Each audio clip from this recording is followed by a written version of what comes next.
is going on, guys? Welcome back to the channel. I'm going to start a new thing where, I'm a huge fan of MMA, martial arts. I'm going to start a whole podcast and have my predictions of fighters that I think are going to do well, be winners, losers, how they win, and all that. Just to kind of branch out with new content on the channel. I'm a huge fan of MMA, boxing. I've been in the sports for a long time and just became a huge fan. So for the fight card coming in this week, it's Max Holloway against Arnold Allen, who should be a pretty good banger. Should be competitive. No guy should have like the honest edge over the other one. I feel like it'll be a real close fight. So I wrote down little notes right here that I'm gonna refer to back and forth. If I look down every now and then, that's what I'm looking at right here. So my main pick for the main event is I might have to give it to Max Holloway because I've seen more of what Max can do. But yeah, there's a lot of things that Max Holloway does very well. I don't give him the self-proclaimed best boxer in the UFC or anything, but he's on a very high-level striker. He's probably one of the better strikers in that division in any weight class around him. He's mainly a boxer. So I guess that's where he referred to himself as that. Yeah, he mainly just strikes with the hands, but he has a lot of volume.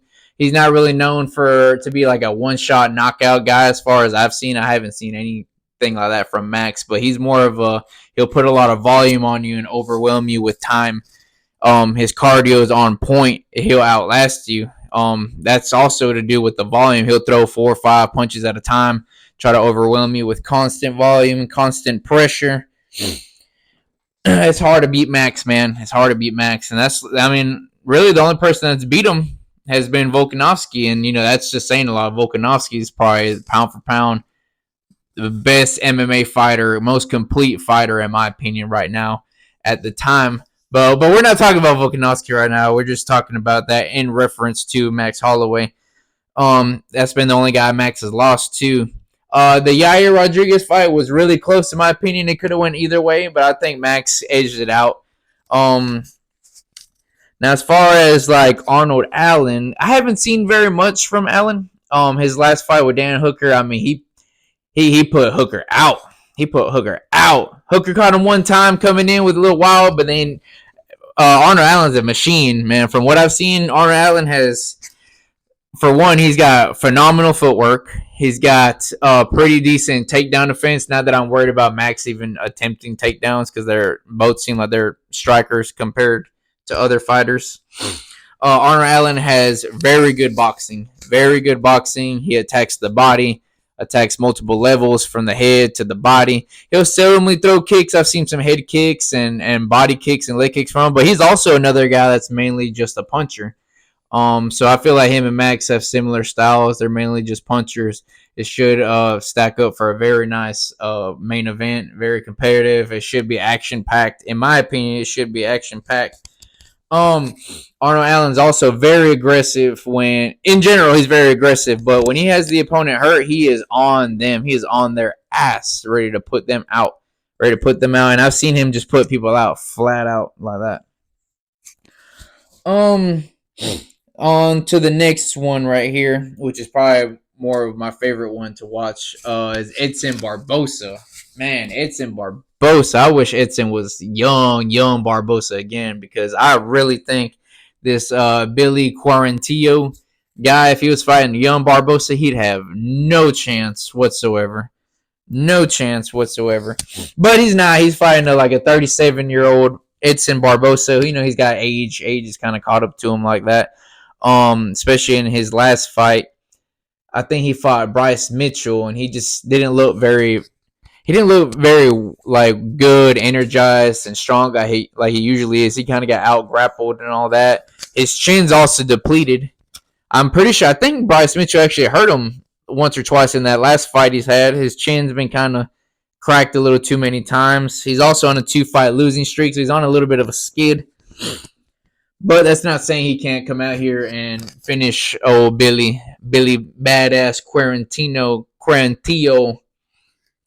I haven't heard much from this kid, but I watched some highlights on him. He seems got pretty good grappling.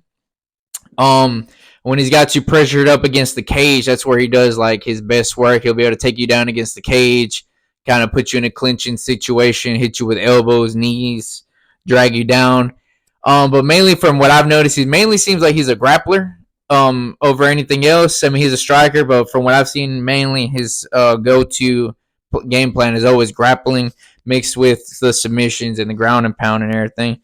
He's got decent power. His last 3 wins have all been by knockout, TKO, knockout, so that's pretty impressive. So I'm kind of looking forward to that. It'd be like a younger guy coming up. I don't think he's been in the UFC for very long, so I'm interested in seeing what he'll do against like a veteran like Edson Barbosa. I hope Edson wins this. I really hope Edson wins this because he's one of my favorite guys growing up watching. Like I said, man, a young Barbosa, whew, this kid would have had no chance against Edson back in the day.